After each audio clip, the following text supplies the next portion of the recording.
Look closely. What do we all have in common? No matter what corner of the world you live in, you need food, water, shelter, and money. Half of every transaction involves money in exchange for goods or services. Stocks, a loaf of bread, illegal drugs. You gotta pay for it. We spend much of our lives chasing money to make a living and accomplish our dreams. But it's also an instrument of destruction. Some might say evil, driving criminals to lie, steal, and even murder. The existing banking system extracts enormous value from society, and it is parasitic in nature. Money is a catalyst for the worst and the best of human endeavor.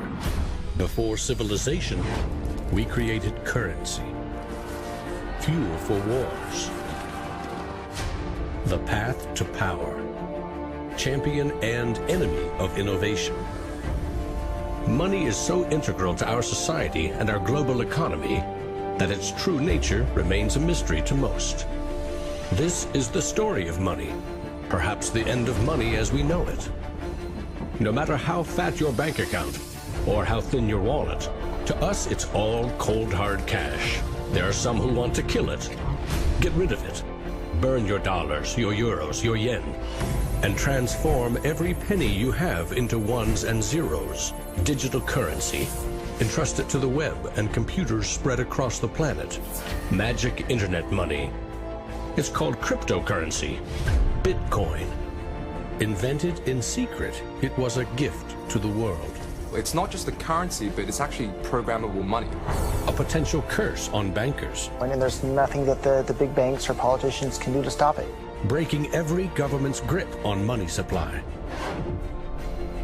What the internet did for information, Bitcoin is doing for money. Could it be the new gold? No, you have to really stretch your imagination to infer what the intrinsic value of Bitcoin is. Regulators, the Federal Reserve, the banking system, please understand this is a thing that they have to take seriously.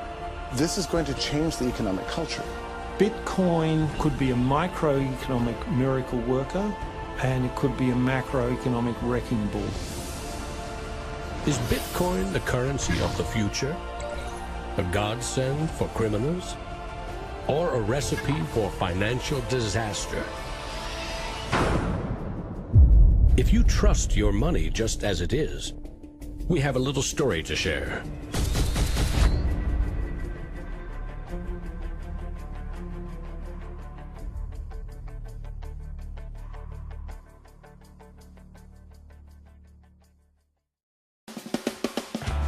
Once upon a time, there was a big party with everyone standing around the punch bowl, drunk. Politicians credited the strong economy to their wise decisions. Businesses jumped into new profitable markets, ignoring risk. In fact, the experts said there was no risk. Then, troubling market data from minor countries spooked the markets. Rumors spread.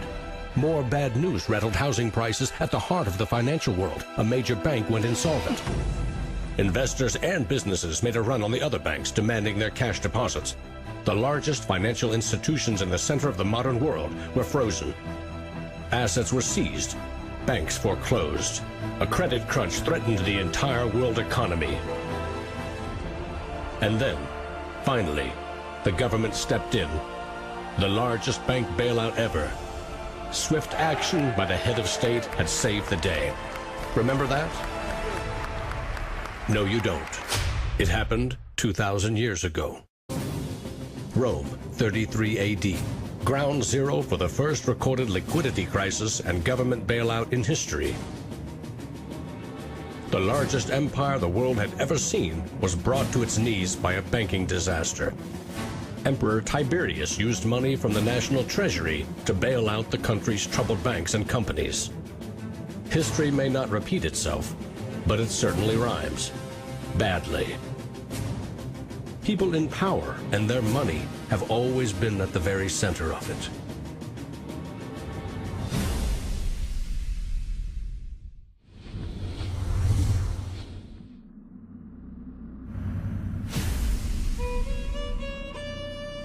The story of money is as old as civilization itself. When we lived in small tribes, keeping track of debt was easy. You owed somebody a load of firewood. A neighbor owed you a piece of meat. Credits and debits were kept in your head, a mental ledger. Currency is a language that allows us to express transactional value between people. It's technology that's older than the wheel. It's as old as fire. When humans wanted to trade outside their tribe or village, they needed something everyone could agree had value, something scalable. Enter commodity monies. There were many kinds, but each had to embody the same 5 characteristics. A commodity money is relatively scarce, easily recognizable, can be cut into smaller pieces. You can substitute one piece for another of equal value, and you can carry it around without too much trouble. In ancient Rome, it was salt. The Aztecs used cacao beans.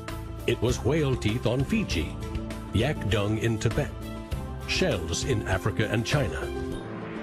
Grains, metal, ivory, rare stones, leather, fish. If it had the 5 characteristics of commodity money, someone probably used it as currency. And then you ask, what value do these currencies have? If you go into a primary school, you'll see children exchanging rubber bands and Tamagotchi and Pokemon cards and baseball cards and sweets and candy and any other form of currency. People invent currency when they have no other currency. And now they're going to invent digital currencies. But commodities that aren't durable are a lousy store of value.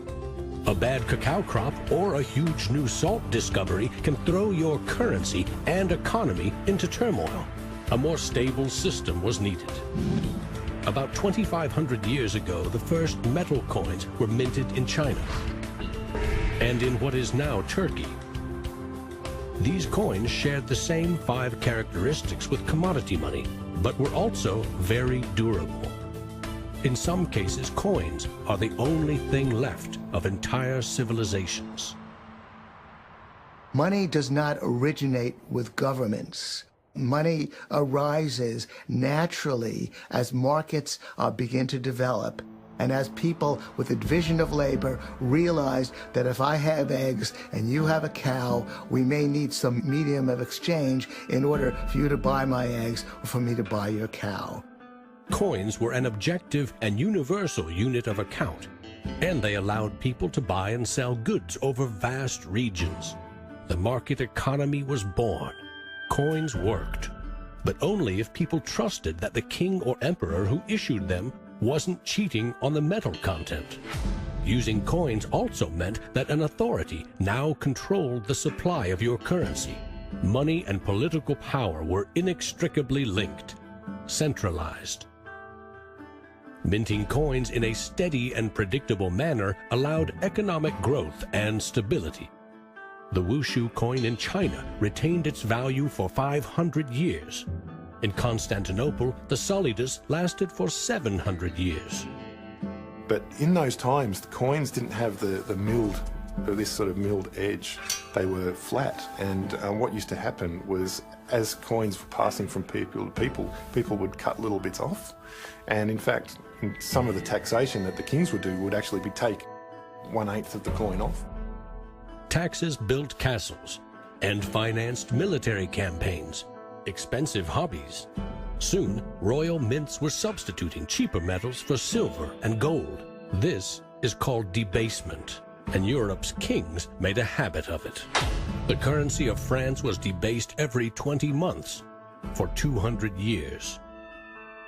If no one can trust the gold or silver content of your coins, how can you trade with other countries?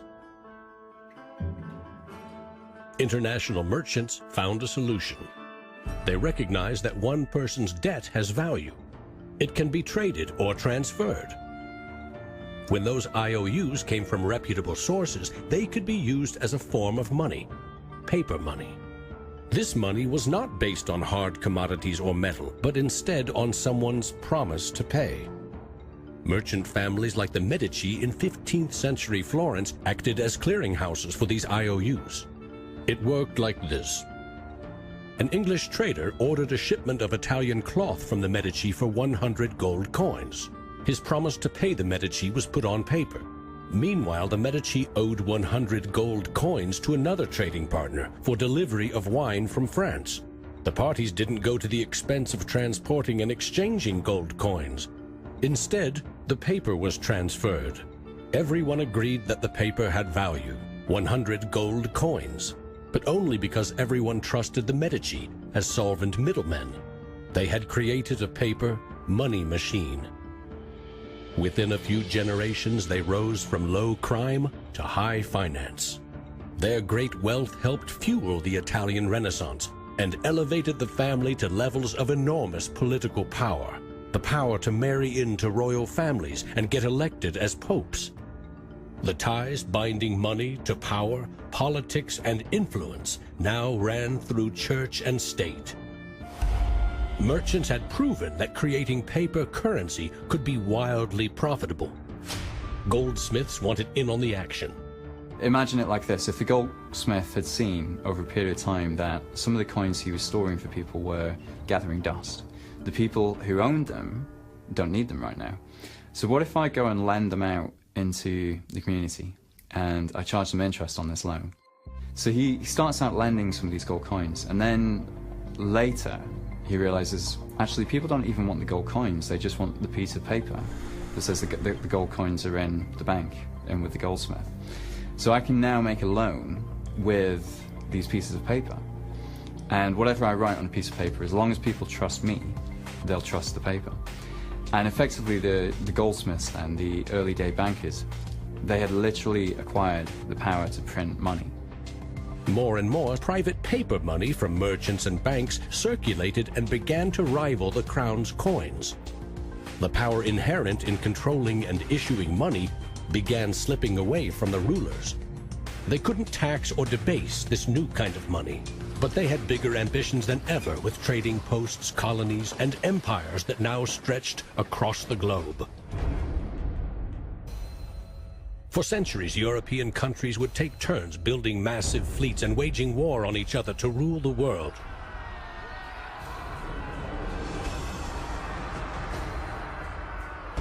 Government wanted to take the people's money in order to finance its wars. That's essentially the history of money. Money and warfare go together. War is expensive. 1 year's income taxes simply aren't enough. Kings and queens had to borrow money against future taxes. They needed a groundbreaking financial innovation: government bonds. The loans came from rich merchant families and goldsmiths, who by now had become powerful financiers and bankers. Sovereign debt and deficit spending had been born.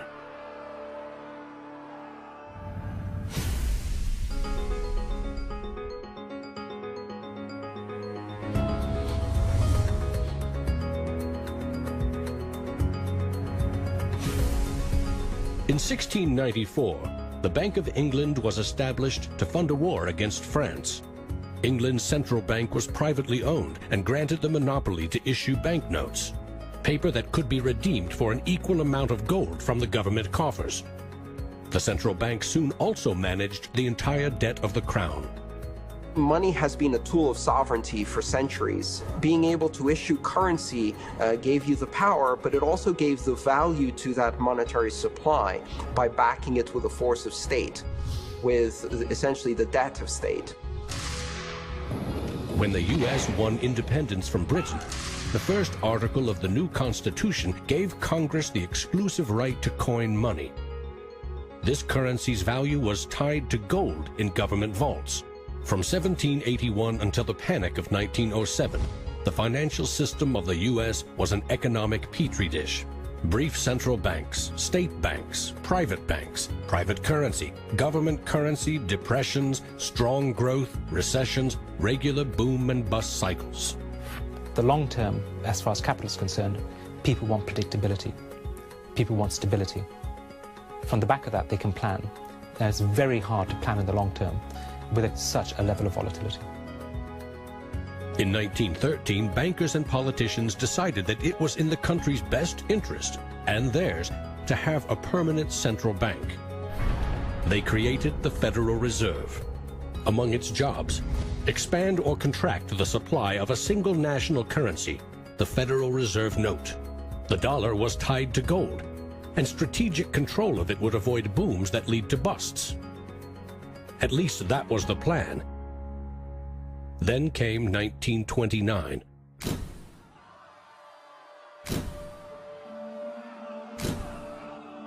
The Great Depression would have a profound effect on monetary policy worldwide. I shall ask the Congress for the one remaining instrument to meet the crisis: broad executive power. Soon, the Fed had printed nearly all the money it legally could to pump life back into the economy. It needed gold to fire up the mint. So in 1933, President Roosevelt issued a controversial executive order, forcing all U.S. citizens to sell their gold to the Federal Reserve at a fixed price, or go to prison. The Fed offered far more cash to foreign governments for their gold. Many jumped at the offer. Gold flowed in, and dollars spread across the globe.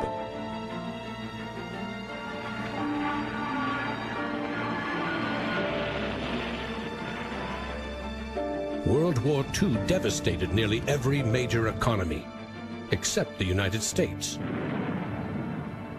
The military and industrial juggernaut emerged as the global financial superpower. The dollar had become the world's most stable and trusted currency. Other countries pegged their currency to the dollar, which could still be redeemed for gold. In fact, the U.S. owned more than half of the world's gold reserves. In the next few decades, more dollars flowed to foreign countries. Governments began debasing their coins with cheaper metals and printing more of their own currency than they had in gold. The bond between precious metals and paper currency was cracking. This is a 1966 50-cent piece. It was the last coin in regular circulation in Australia to contain silver. It contains 80% silver. So in 1966, this was 50 cents. Nowadays, it's $8 roughly in silver alone. By 1966, foreign nations had had enough of the U.S. collecting gold and printing cash. And they had more value in dollars than the U.S. had bullion in its vaults. They demanded gold in return for their paper dollars. Arguments about the value of the dollar versus their currency ensued. In 1971, President Nixon settled the matter. He severed United States currency from the gold standard.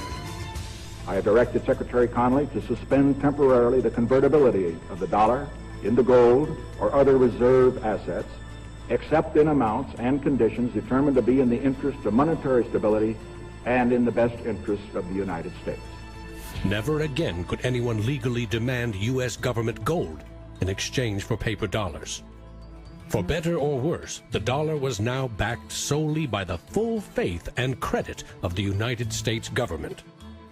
The wealthiest nation the world had ever known would bet its future on a single word: trust. People have this mythology of money that is based on very little fact. And one of the nice things about Bitcoin is that it forces people to start to ask questions about the fundamentals of money. Bitcoin is an attempt to adopt the advanced computerized system that we have, the internet, to resurrecting what money used to be all about.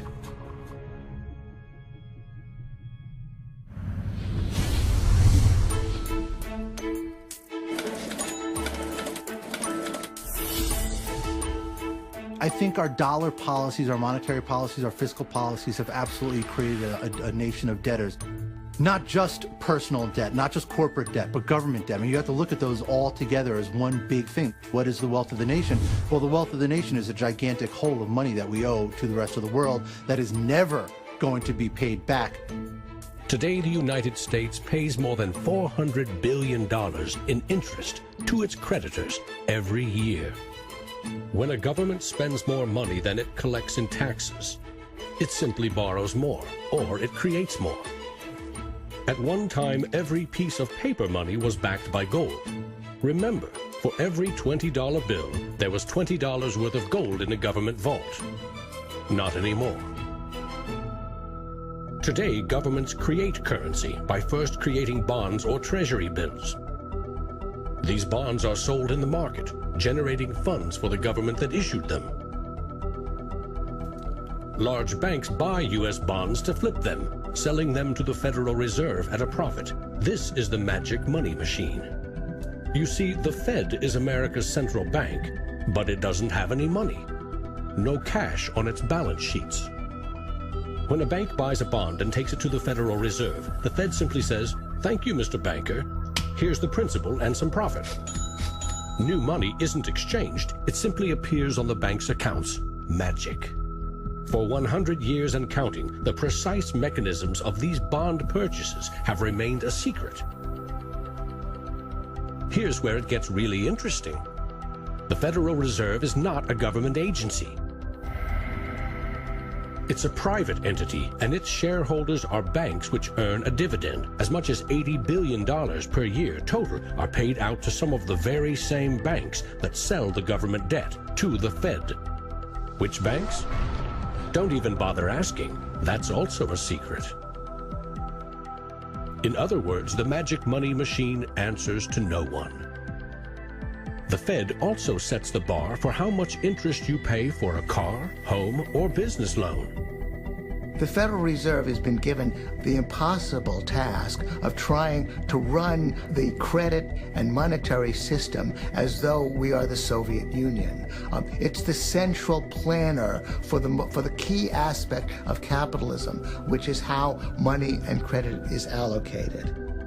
The Federal Reserve, on balance, does not help the economy. On balance, it hurts the economy. And it's bound to make mistakes, even with the best of intentions. The Fed is also supposed to boost employment with low interest rates, encouraging people and businesses to buy more goods and services. Governments getting involved in money is a good thing, and it's also a bad thing. It's a good thing because money is the arteries of the economy, the blood supply of the economy. Markets are subject to bouts of euphoria and despair, and it makes sense for governments to back currency and manipulate it. Moving the money supply up and down is the most powerful way to sedate that boom and bust cycle. Manipulating the supply of money has short-term and long-term consequences.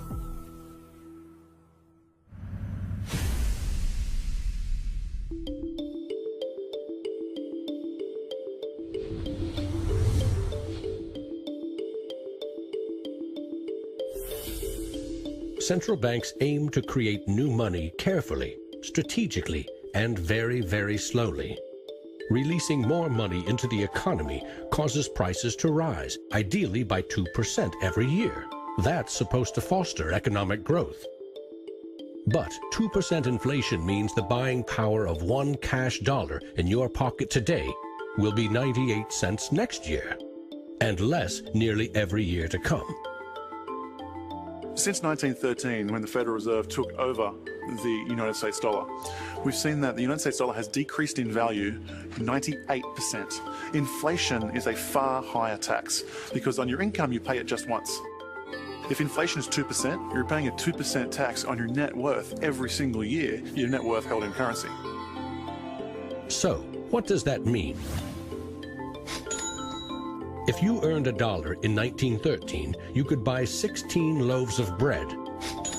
Today, $1 barely buys you one. That's not a quaint notion of how cheap things used to be. It's proof that the value of your cash is slowly withering away. That $1 invested at 2% in 1913 would now be worth $7.24. More than 600% return versus a near total loss. The U.S. dollar has gone from being worth $1 to now being worth about 4 cents. So that's, 96% of its original value. And it's a direct result of government control. Governments don't create money from thin air all alone. You play a key role in the magic money machine.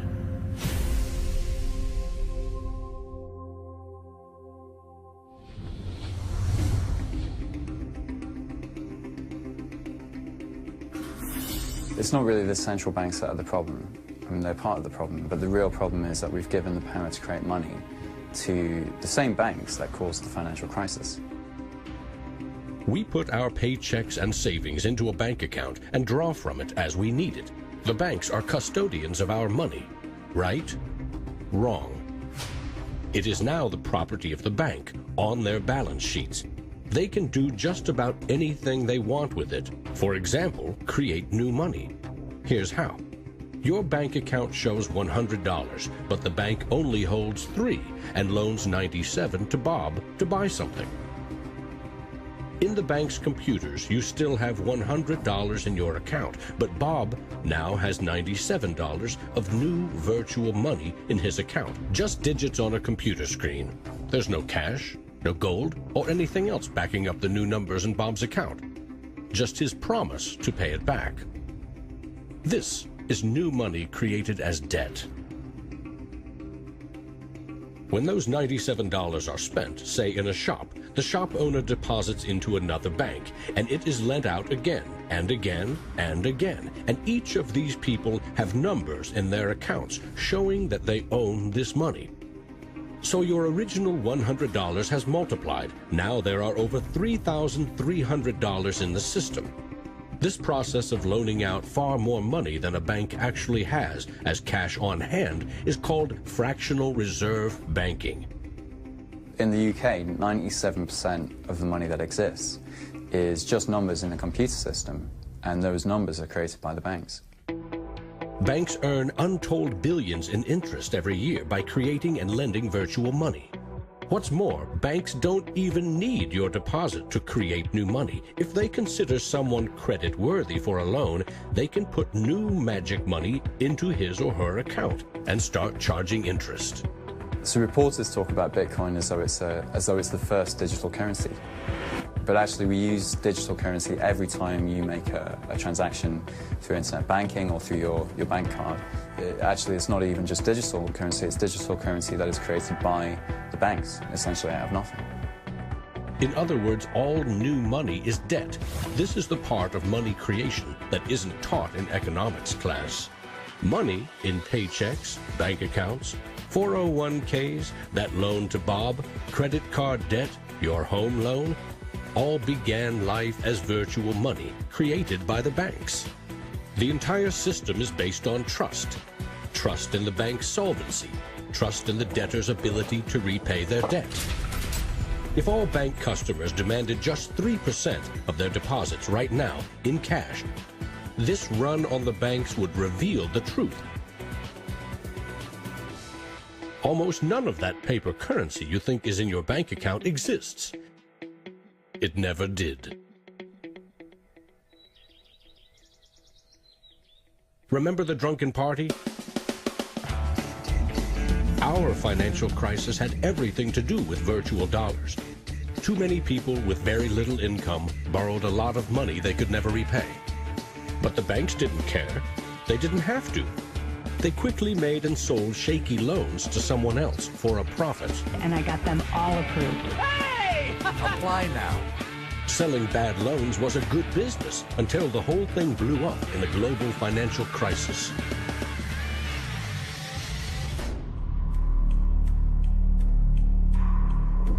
The magic money machine destroyed 30 million real jobs. The United States alone lost $16 trillion in household wealth, and the banks foreclosed on more than 1 million homes.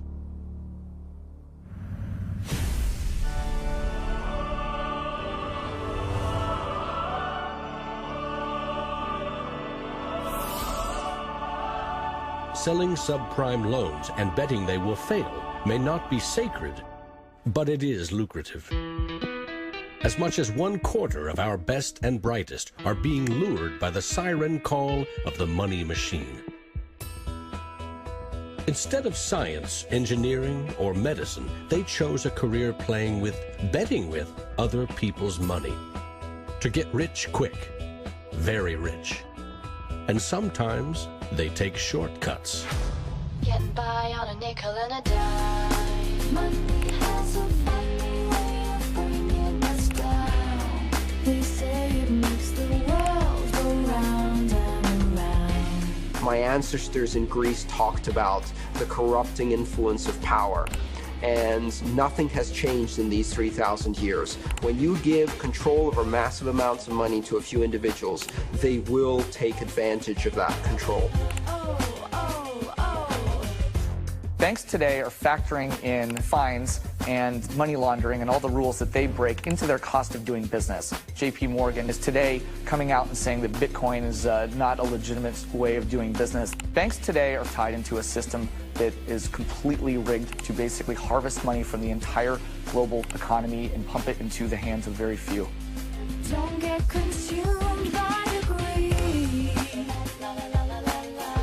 The existing banking system is cozy, it's captured the regulators, it extracts enormous value from society without delivering anything in return, and it is parasitic in nature. The banks play a very pivotal role in an economy. You look at any successful economy, it has successful banks. There's a very close correlation with banking profits and the economy as a whole. In medieval Europe, a banker who couldn't repay depositors was hanged. Today, that same banker would get bailed out, paid bonuses, and enjoy some tax benefits too. To date, no senior U.S. banking executive has been charged for selling the bad loans that fueled the Great Recession.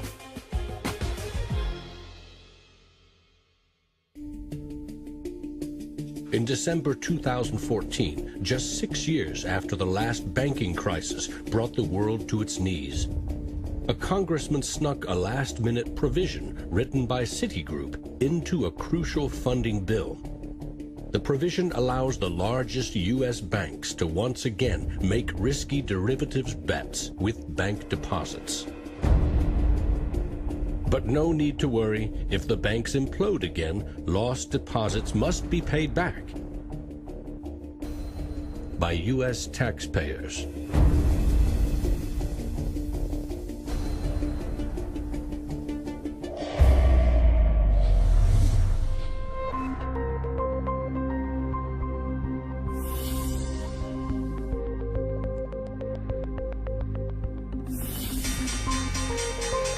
Today's financial innovators package assets in ever more complex ways, slicing, dicing, securitizing, always using someone else's money. They sell debt, transfer risks, leverage bets. That's what they call innovation. When you're talking about financial innovation, Bitcoin certainly is a very good example of innovation. But there's also been other innovations that people a bit closer to the world of finance would cite as good examples. An example of that would be the original swaps market. From there moving on to the credit default swap. It is an excellent example of financial innovation, but also if it's used incorrectly, it can create a lot of problems, as we've just seen. History teaches that the most revolutionary and disruptive innovation nearly always comes from the fringe, not from corporate cubicles.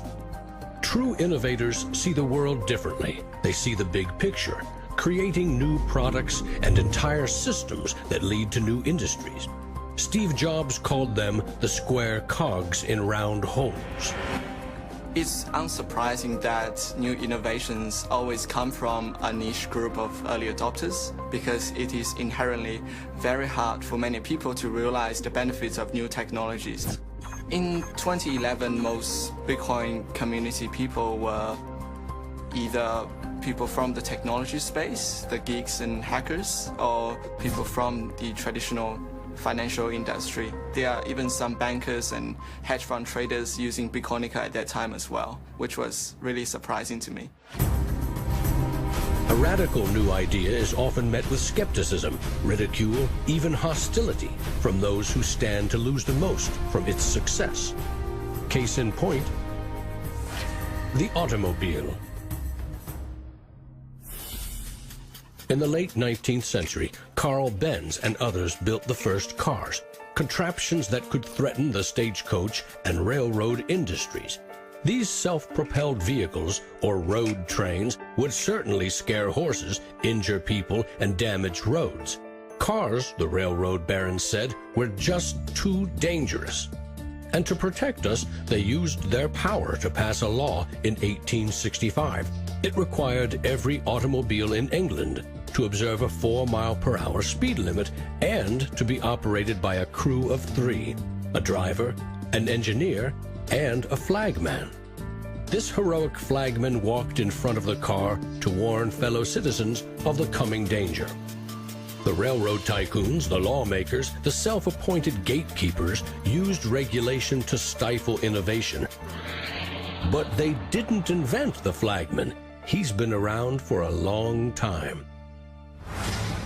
For centuries, very few could read. Books were copied by hand. The people in control, political and religious leaders, wanted to keep it that way, and they greeted Johann Gutenberg's printing press with licensing laws, publishing bans, taxes. In some parts of the world, printing was a crime punishable by death. After all, they were just protecting us from dangerous ideas. Before the printing press, there were an estimated 30,000 books in all of Europe. 50 years later, there were 10 million. As Gutenberg's invention flourished, the Dark Ages withered. Progress couldn't be stopped. But the flagman never stops trying. His masters set him loose on each of these innovations because they threatened someone's profits, someone's control. But remember, this is a story about money. What if a technological innovation allowed anyone in the world to be their own bank? To create a currency free from taxes and banking fees?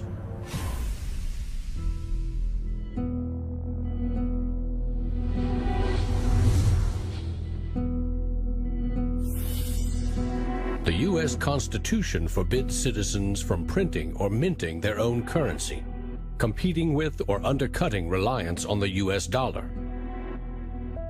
In 1998, Bernard von Nothaus decided to test the resolve of the federal government. The Liberty Dollar was available in gold, silver, platinum, and copper. It was available in 3 forms, both in specie, in other words, gold and silver, in paper, as warehouse receipts, and in digital form. Obviously, the government didn't like it. They arrested me and convicted me of counterfeiting, fraud, and conspiracy, and I'm currently awaiting 22 years sentence in federal prison. Lesson learned.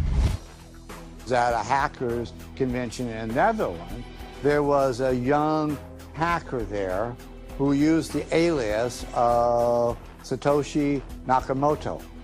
And he talked to a friend of mine, and he identified the Liberty Dollar and me as inspiring him to create a new currency. Bernard von Nothaus's arrest for creating private money may also have inspired Bitcoin's inventor to keep a lower profile, publishing the invention under an alias and vanishing. Part of me is interested to know who Satoshi is. Maybe that's part of the mystique of the story. It's completely irrelevant to the functioning of Bitcoin because we have the code to read, but it would be kind of fun to know. Who is Archimedes? Who is Euclid? We don't know. We don't know if Euclid was one person or multiple people. And you know what? It doesn't matter. Euclidean geometry works whether I know who Euclid was or not, whether Euclid was a moral and good person or whether he was a corrupt plutocrat and a bastard. Science and mathematics have essential truth that stands alone, irrespective of its inventors and irrespective of their motives. Well, Bitcoin is a system based on mathematical truths, and these mathematical truths stand alone. We can read the source code in Bitcoin and understand it, and it will be true whether Satoshi Nakamoto is a man, a woman, a collection of individuals, a government agency, or aliens from the future. Bitcoin is digital currency and computer software. Capital B Bitcoin is the shared code that creates a global payment network using computers connected to the internet. Bitcoins are virtual currency, digital money created, stored, and exchanged on that network. But unlike virtual dollars created by a banker, this new currency was created with math by an anonymous inventor. Bitcoin is an open-source software protocol like much of the code supporting the internet and email. Open source means anyone, everyone, can use the protocol. No one person or company can control it. Every change to the software is public, open, and transparent. The code was first developed by Satoshi. Then there were dozens, now hundreds, of programmers constantly collaborating to improve Bitcoin's features and security. So what makes Bitcoin a breakthrough? It tackles an ancient human dilemma and solves a computer science problem. Any shared information or data can be flawed, corrupted. Anything can be faked. How do we know that what we're receiving can be trusted? In our traditional mindset, it's very important to know who is behind this currency because their reputation is significant in knowing that our funds and the true wealth is actually safe. In finance, we rely on trusted third parties like banks, credit card companies, remittance services. They keep track of money as it moves from one account to another, and they charge us handsomely for it. We trust that their digital ledgers of credits and debits balance. A financial system that cuts out these middlemen could be faster, cheaper, and more secure. But Bitcoin is digital. Music and movies are easily pirated, copied, stolen. How can a digital currency retain value if anyone can make 1 million copies? The answer is at the core of Satoshi's invention. A Bitcoin is not a file on a computer. It's an entry in the publicly distributed database called the blockchain. Just as the Medici kept a ledger of credits and debits, today's banks record each transaction as a plus and minus in their ledgers. Now we call them databases. Bank accounts are replaced by a digital wallet that you alone control. Bitcoin's ledger is the blockchain, a record of every Bitcoin in existence and every Bitcoin transaction ever made. It always balances because no Bitcoin ever leaves it. When a Bitcoin is sent from one digital wallet to another, what they are really sending is control over that part of the database. Code that is a unique key for the new owner.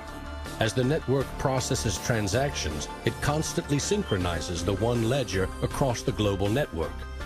Each computer or Bitcoin miner has a complete and identical copy. And because the blockchain is public, it cannot be controlled by any one person or computer.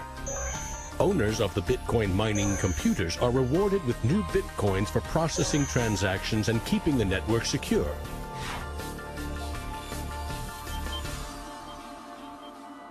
In other words, the Bitcoin network replaces banks and bankers. Today, the combined computing power of this global network is greater than the 500 biggest supercomputers combined, times 10,000.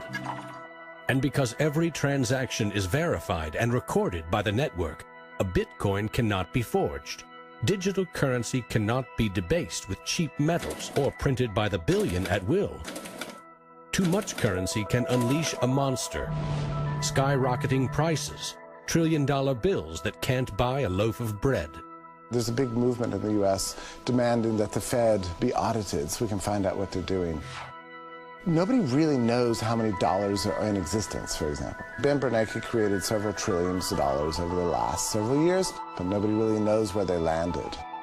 At any time, for any reason, the central banks can print as much money as they want. They call it fancy things like quantitative easing. And when they do that, it makes the dollars or euros or yen that you and I have worth less. So if the world starts using Bitcoin as their currency, It can't be controlled by central bankers or politicians. Remember, central banks create money to boost the economy and try to pull it back out before inflation heats up. But no one knows how much magic money global banks are creating to boost their profits with questionable loans. Bitcoin is completely the opposite. It's totally transparent. You know exactly how many exist. The computer code behind Bitcoin has a built-in brake pedal, cutting the creation of Bitcoins in half every 4 years. This ensures a transparent, controlled scarcity and ultimately limits the total number of Bitcoins to 21 million. No lobbyist, no politician, no banker can create more or change the mathematical rules dictating their creation. Advancing accountability. And that's one of the things I think is most exciting about Bitcoin and the technology behind it, is not so much that it will supplant the dollar or that it will supplant government itself, but that all of a sudden there's a competitor to government, and that government itself now needs to look over its shoulder more than it did. This new digital currency can be purchased online with a credit card or in person with cash. And it has the 5 key characteristics of money. But is it a store of value? Is it stable, or will it diminish over time, like a commodity rendered useless or a crop that fails? The ultimate power of a cryptocurrency is unleashed by mainstream adoption and an ever-growing volume of transactions. With Bitcoin, the currency has been created much more slowly than other currencies. And the effect of that has been to turn it into what is essentially a speculative asset. If you ask a lot of Bitcoin enthusiasts whether they're spending the currency, they're not. They're sitting on it and waiting for the price to go up. It isn't a currency if you don't use it to pay people. The point is, the average person is quite happy to walk into a bar and hand over, a $5 note in order to get a drink. So you've got to realize that most people are happy with the money system they have. If most people are happy with cash, they're in love with plastic. In the US, 2/3 of in-person sales are done with debit or credit cards. That plastic is a 60-year-old technology, created by a middleman, never designed for the internet. Each transaction requires personal data, like your name and address. Credit card databases are regularly hacked, with fraudulent purchases charged to your account. Criminals buy and sell stolen credit cards by the thousands in dark corners of the internet. In some parts of London, 1/3 of all online credit card transactions are fraudulent. Card issuers don't hold you responsible for fraud, but protection comes with a price. 2 to 4% in fees. That's $50 billion a year. The issue with credit cards from a merchant's perspective is there's a lot of risk. If they take a credit card, there might be a chargeback, there might be fraudulent purchases. In fact, there's hundreds of billions of dollars every year in fraudulent purchases. A Bitcoin purchase is done for pennies, but there are no protections. If you lose your passwords or are fooled into paying the wrong person, you can never get your money back. It is like digital cash. For a seller, this means no chargeback risks. For an e-commerce company like Expedia or Overstock, cutting credit card fees can double their profit margin. You could not miss the point more effectively than by thinking of Bitcoin as a currency and payment network that will make shopping easier for the first world. Bitcoin is about everything else, everywhere else. There are 2.5 billion people without a bank account. With Bitcoin, a mobile phone with an internet connection is now a bank with access to the global marketplace. What happens when Bitcoin services and infrastructure and Bitcoin wallets and payment processors start going into these countries? These people will be able to gain benefits from trade where they could not previously. These people will be able to send money home, international remittance, which is one of the major pain points of the current financial system. Yeah, if I send $100, with banks it's going to cost me 20%, Western Union is going to cost 10%, other options that are competing with Western Union is still going to be about 5%. And if you are sending to really remote areas, it's going to be anywhere between 15 and 30%. So in terms of money remittances, it's going to be a game changer using Bitcoin. You do not need a bank account. You just need an internet connection and a wallet to get set up. It's a tool to give people an access into the global ecosystem and give them a promise for an economic future, and specifically provide a way for them to not be dependent on a government that could shut down their bank accounts or even could go into their bank accounts and take out finances. Goldman Sachs came out with a report and they basically looked at if you were to replace all transactions globally, so FX, bank-to-bank transactions, with the Bitcoin protocol, and still charging 1%, mind you, it would save the global economy $200 billion, so not million, $200 billion a year in saved transaction costs, which ultimately goes back into the hands of the consumer. An international wire transfer can take up to 4 days. Yet the internet allows us to instantly and globally share text, pictures, videos, anything digital. Why not money? Money, which we now know only exists as digits in a bank's database. Wouldn't it be great if you could send Bitcoin transactions just simply via a tweet? For example, you would say at the end of money, $1 worth of Bitcoin. And so we built just that. All you have to do is hashtag it with Tippercoin, press send, and our Twitter bot will process the transactions, notify you, and give you a link. And this will allow you to either withdraw your Bitcoins or send it to someone else. With Bitcoin, you can send $1 or $1 million worth of value anywhere in the world. You can do it for free, or you pay the Bitcoin network fee, which is still just around a penny. And there's nothing that the big banks or politicians can do to stop it. A cryptocurrency that can only be created and transferred with computer networks may be the next step of the digital revolution. The rise of machines, self-driving cars, drones, robots that rely less and less on humans. What I often think is that the future of Bitcoin or digital currency from a broader perspective is really about machine-to-machine payments.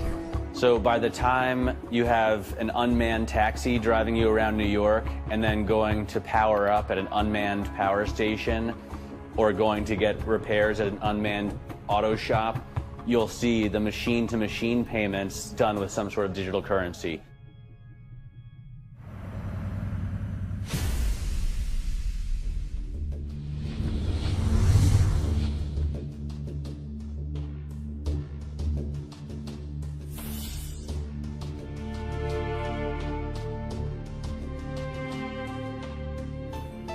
We actually built this world that we live in over the last 200 or 300 years. We've made some mistakes. We've learnt to make things better. The idea that there's some magic key, that if you just sort of stop doing a few things, that there'll be this perfect order that will settle, is a very childish, ideological delusion, in my opinion. But that is not to say that Bitcoin isn't an exciting thing. It's a terrifically exciting thing. But we have to try and engage with it with working minds, not with magical thinking. People are suggesting that it's going to be another world currency, rivaling the dollar or the euro or the yen. I think that's not going to happen. I prefer to trust the banks or the central government compared to the Bitcoin is because someone's accountable. Whereas with the Bitcoin, it's completely deregulated. There is no central control. There's no one held accountable. It is a free float. It's purely demand and supply driven.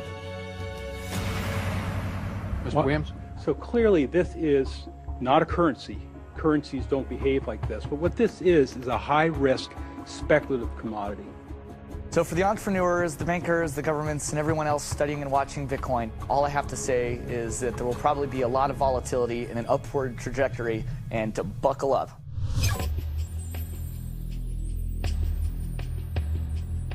Criminals, scam artists, bad actors are drawn to any kind of money like a moth to a flame. Silk Road was a marketplace that was online. It existed in the underground web. Now, this marketplace allowed people to sell things that were illegal to governments. Fake IDs, pirated music, Bibles in North Korea. Are cryptocurrencies inherently bad, or just the newest tool to acquire the forbidden? Porn is illegal in Iran. Well, there's a few percentage points of sales on Silk Road was to sell porn to Iranians. Now, a much broader one that gets a lot of press with regards to Silk Road is drugs.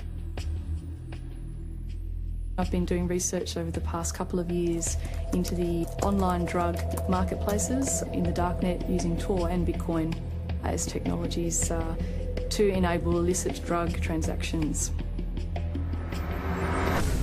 We did a global survey of drug users, and we had over 20,000 people respond to that. And the majority of those people were buying traditionally illicit drugs, ecstasy, cannabis. The FBI brought down Silk Road. It certainly hasn't stopped the trading of illicit drugs online. A lot of people want to criticize Bitcoin for being used for illegal things or illicit things, but if you look at it, the most popular currency in the entire world for doing bad things is the US dollar. If you think of Bitcoin as a platform instead of a currency, then you really begin to see the potential it has.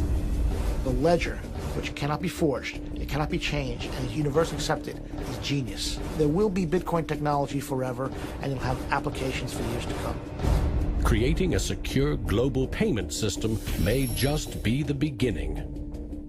Patents, contracts, land titles, proof of ownership can be baked into Bitcoin, securely held in the public ledger. I read up more about Bitcoin, I played with the source code, I built some things that I realized this is actually a very, very powerful protocol. It's not just a currency, but it's actually programmable money. The digital age has fundamentally changed the world. We have embraced digitized music, film, medical records, communications, the internet. The free exchange of information and currency can fuel revolutions, help in a disaster. But our money is shackled to the 20th century, manipulated by governments and banks. The champions of Bitcoin ask us to imagine payments without a middleman, investments without a broker, loans without a bank, insurance without an underwriter, charity without a trustee, escrow without an agent, betting without a bookie, record keeping without an accountant, global, secure, nearly instant, and free. Is it fantasy or the future of money and commerce?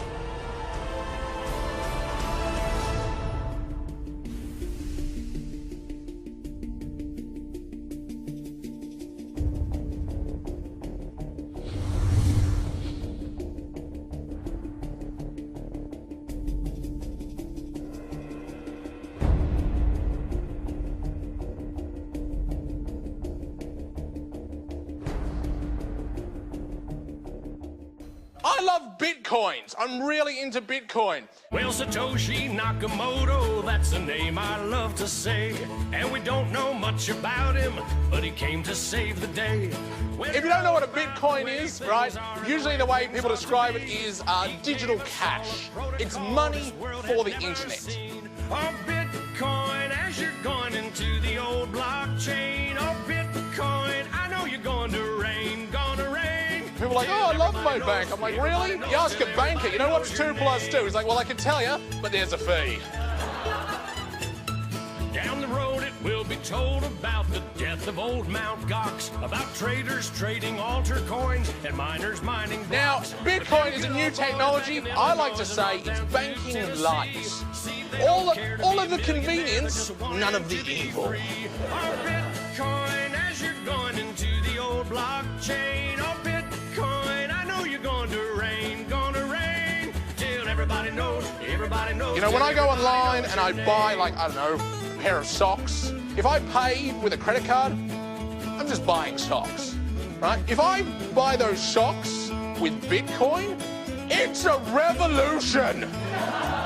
I am sticking it to the man.